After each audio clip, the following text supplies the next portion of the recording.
ठीक है बेटा, हम कंस्ट्रक्टर और डिस्ट्रैक्टर पढ़ रहे थे। कंस्ट्रक्टर के बारे में हम सब कुछ पढ़ चुके हैं। अब जो हमारा लास्ट टॉपिक है वो है डिस्ट्रैक्टर।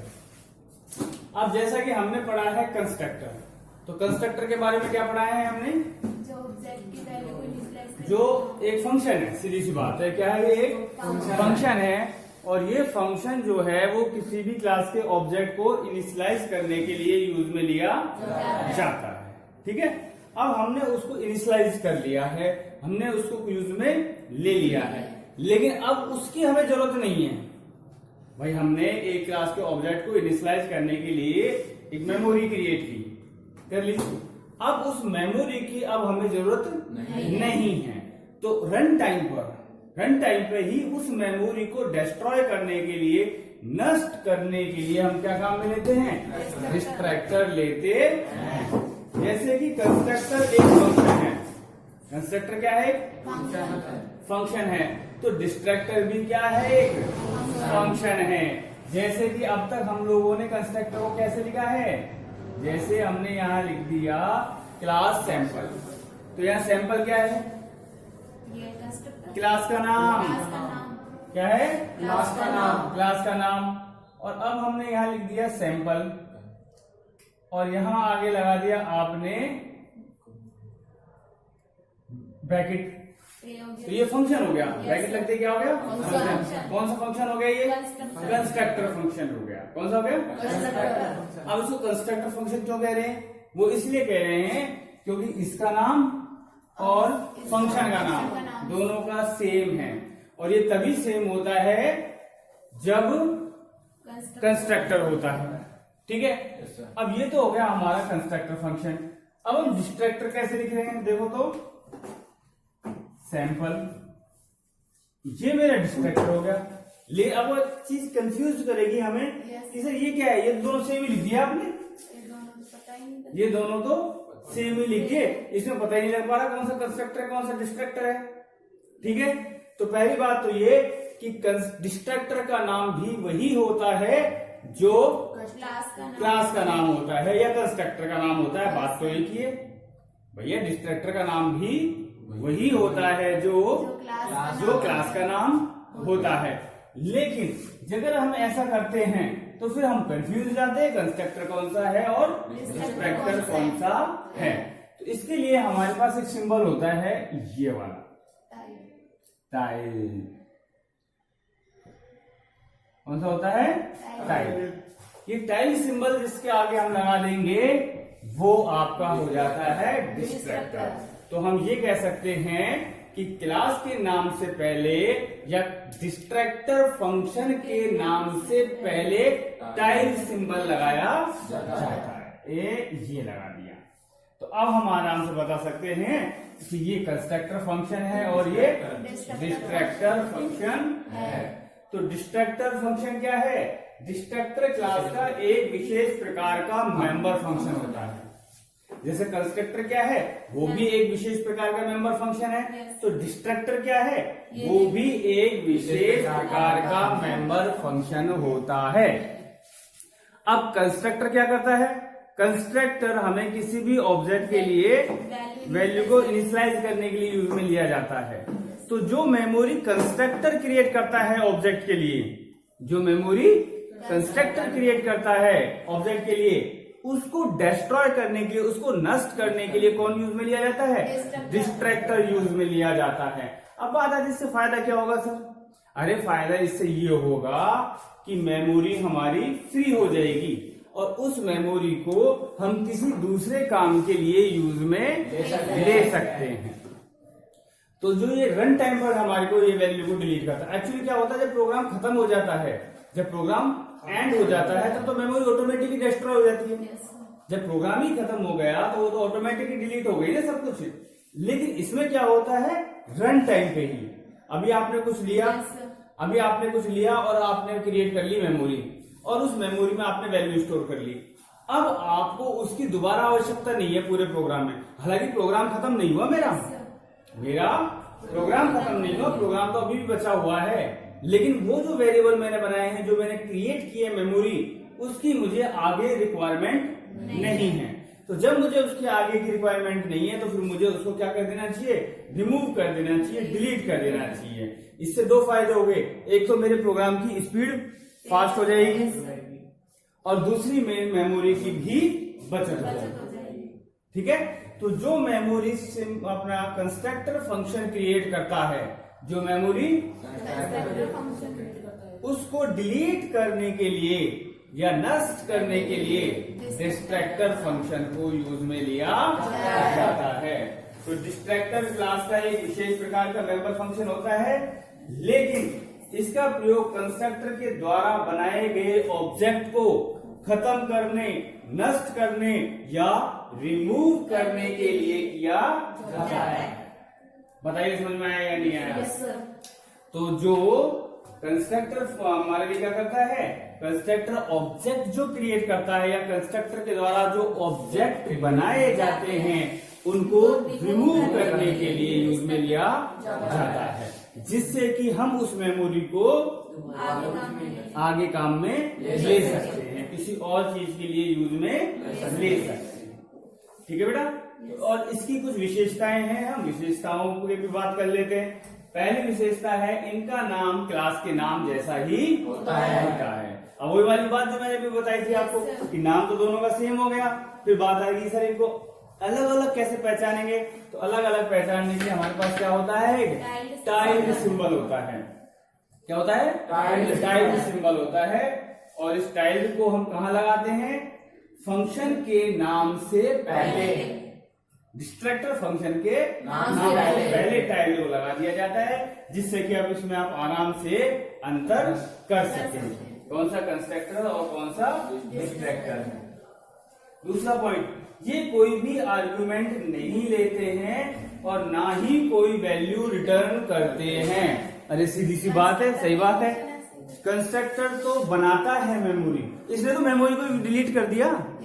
भाई कोई भी वैल्यू आपके पास आएगी या कोई भी वैल्यू आपको दी जाएगी तो उसको रखने के लिए मेमोरी तो चाहिए, और डिस्ट्रैक्टर तो मेमोरी को रिमूव ही कर देता है। जब उसने मेमोरी रिमूव ही कर दी तो फिर वो वैल्यू रखेगा कहाँ? तो इसका मतलब वो वैल्यू या कोई भी आर्गुमेंट नहीं लेता है।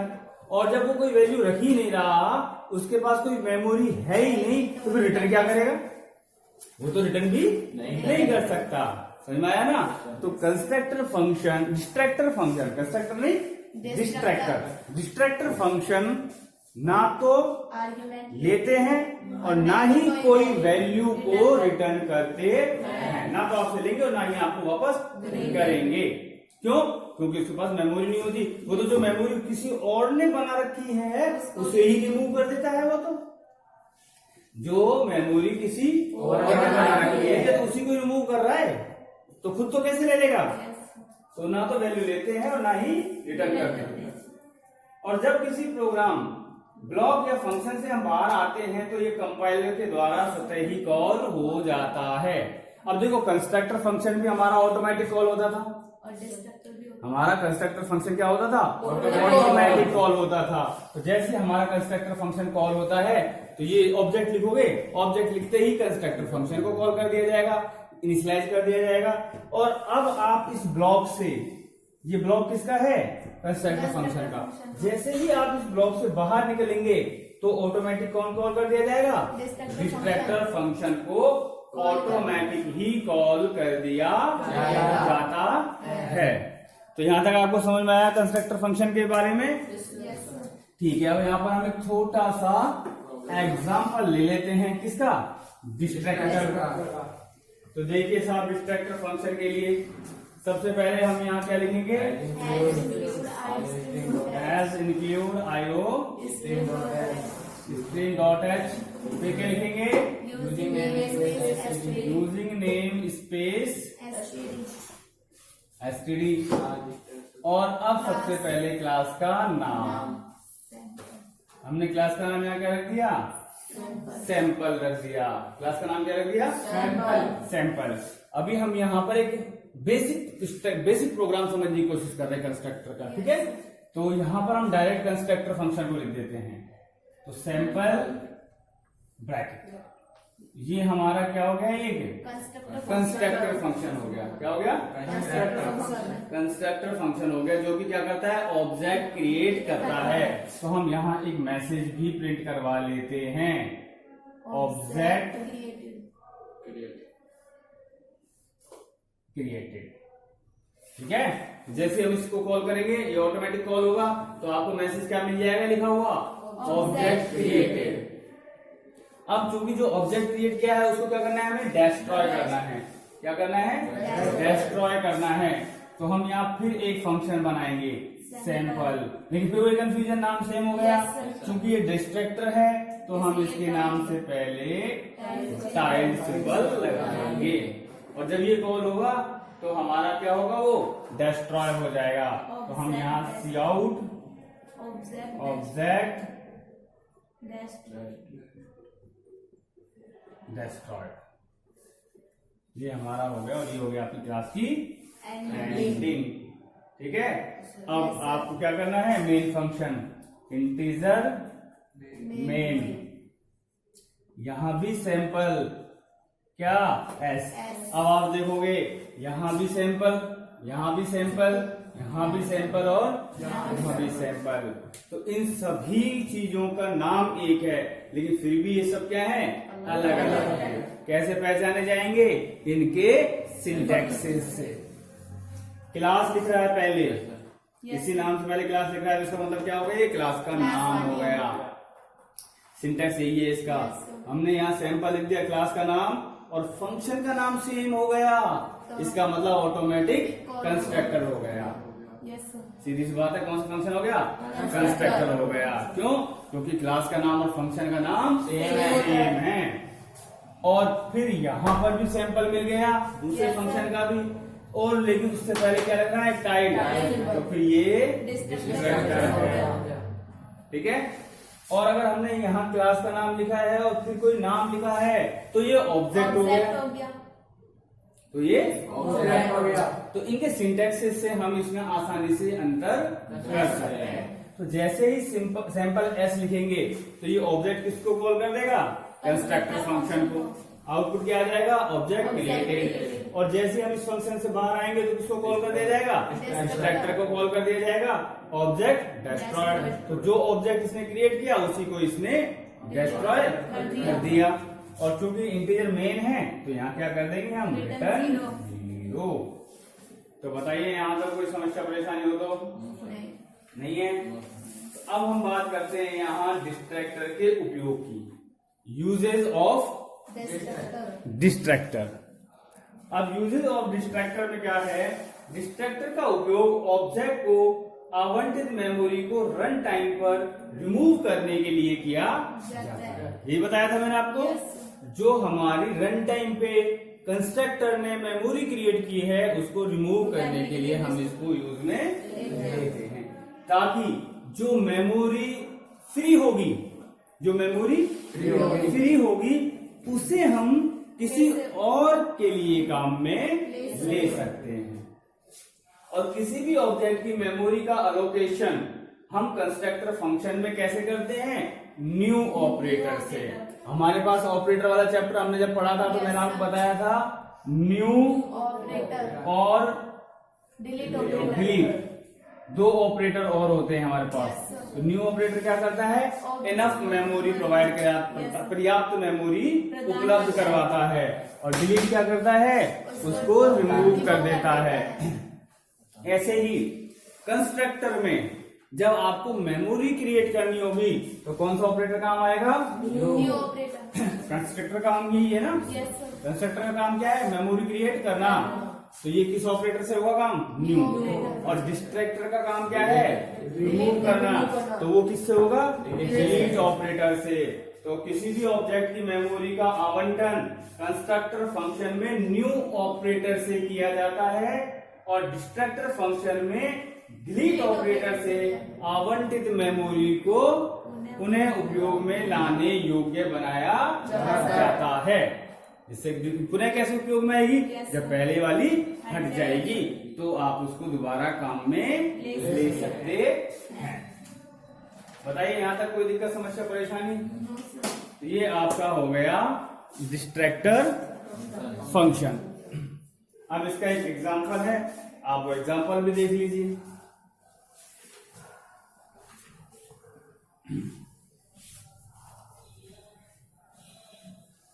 तो देखिए सब क्लास सैंपल, और हमने यहां पर अभी तो हमने बेसिक स्ट्रक्चर बनाया था, अब हम प्रॉपर प्रोग्रामिंग करने की कोशिश कर रहे हैं। Characteristic. अब वही बात आती है कि सर ये डाटा मेंबर है, तो ये ऑब्जेक्ट वेरिएबल है, ऑब्जेक्ट है, ये क्या है? ये पॉइंटर वेरिएबल है। क्या है ये? पॉइंटर वेरिएबल, क्योंकि हमने एस्टिस यूज में लिया है। अब यहां पर हम एक फंक्शन क्रिएट करते हैं। कौन सा फंक्शन? Constructor function. तो कंस्ट्रक्टर फंक्शन के लिए हमने यहाँ क्या लिख दिया? Sample integer length. अब चूंकि ये क्या करेगा? सैंपल मेमोरी क्रिएट करेगा। क्या क्रिएट? ऑब्जेक्ट क्रिएट करेगा। क्या करेगा? ऑब्जेक्ट क्रिएट करेगा। किसके लिए? टी नाम से। टी नाम से। तो अब वो कितने ऑब्जेक्ट क्रिएट करेगा? प्रॉब्लम ये आएगी, तो हम उसको एक लेंथ भेज देंगे। जैसे लेंथ की वैल्यू 10 है, तो टी का साइज क्या हो जाएगा? 10। टी की वैल्यू 50 है, तो टी का साइज क्या हो जाएगा? 50। तो वो मैं आर्ग्यूमेंट के रूप में भेज दूंगा। तो ये कौन सा हो गया? कंस्ट्रक्टर फंक्शन तो है, लेकिन पैरामीटराइज कंस्ट्रक्टर हो गया है। ये क्या हो गया? ये पैरामीटराइज कंस्ट्रक्टर हो गया। अब टी का साइज कैसे बनेगा वो देखो। T is equal to new operator use में लेंगे आप, जो कि क्या करेगा? उसके लिए ऑब्जेक्ट क्रिएट करने के लिए काम में लिया जाएगा। कैरेक्टर लेंथ, ठीक है। तो ये आपका कैरेक्टर टाइप का एक एरे बन जाएगा, जिसका नाम टी होगा और उसकी लेंथ वो होगी जो हम आर्गुमेंट में देंगे। और ये क्रिएट कौन करेगा? New operator. कौन करेगा? New operator. New operator. और अब यहाँ पर हम एक मैसेज प्रिंट करवा लेंगे। यहाँ पर क्या मैसेज है? Character array of length. और इसको हम, ये तो हो गया मैसेज यहाँ से यहाँ तक, और यहाँ हम प्रिंट कर देंगे लेंथ। ठीक है। तो यहाँ क्या प्रिंट हो जाएगी? उसकी लेंथ और क्रिएटेड, और यहाँ आ जाएगा आपका क्रिएटेड। तो यहाँ से यहाँ तक ये मैसेज हो गया। ये उसकी वैल्यू प्रिंट कर देगा, और ये क्रिएटेड, और ये मैसेज मिल जाएगा कि जो आपने वैल्यू दी है, सपोज करो 10, तो 10 साइज का एक एरे क्रिएट हो जाएगा। और ये हमने इसको यहाँ क्या कर दिया? तो ये तो हुआ हमारा कंस्ट्रक्टर। डिस्ट्रक्टर के लिए हम यहाँ पर अब क्या करेंगे? सबसे पहले टाइप यूज में लेके सैंपल। अब यहाँ पर कोई वैल्यू क्यों नहीं लिखी? क्योंकि ना तो ये आर्गुमेंट में कुछ लेता है, ना ही कुछ रिटर्न करता है। अच्छा, अब मुझे हटाना किसको है? टी को। टी को मेमोरी कितनी मिली है? 10। मान लो 10 मिली, तो 10 को हटाने के लिए आपको करना पड़ेगा डिलीट टी। तो जो टी को साइज मिला है वो आपने यूज में ले लिया, और अब उसको उसने क्या कर दिया? रिमूव कर दिया। तो यहाँ आपको मैसेज मिल जाएगा। सी आउट में क्या मिलेगा? मेमोरी एलोकेटेड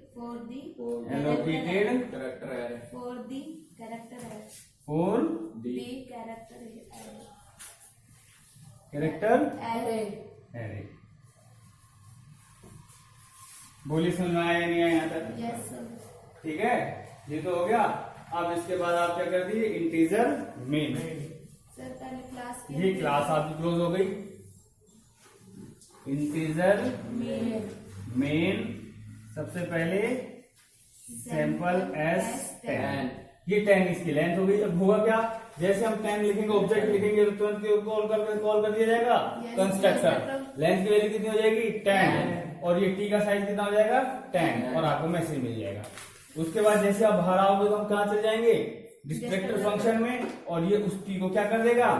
डिलीट कर देगा, रिमूव कर देगा। वापस यहीं आ जाएंगे, क्योंकि इंटीजर मेन है, तो हम यहाँ क्या कर देंगे? रिटर्न 0। ये आपका हो गया डिस्ट्रक्टर फंक्शन। समझ में आया या नहीं आया? तो इस तरह से ये आपका कंस्ट्रक्टर और डिस्ट्रक्टर फंक्शन यहाँ पर कंप्लीट हो जाता है। 10 चैप्टर आपके यहाँ पर कंप्लीट हो चुके हैं। इंपॉर्टेंट है डिस्ट्रैक्टर भी, ठीक है। डिस्ट्रैक्टर से क्वेश्चन बनते हैं, कॉपी कंस्ट्रक्टर और एक डिस्ट्रैक्टर, जो ज्यादा इंपॉर्टेंट है।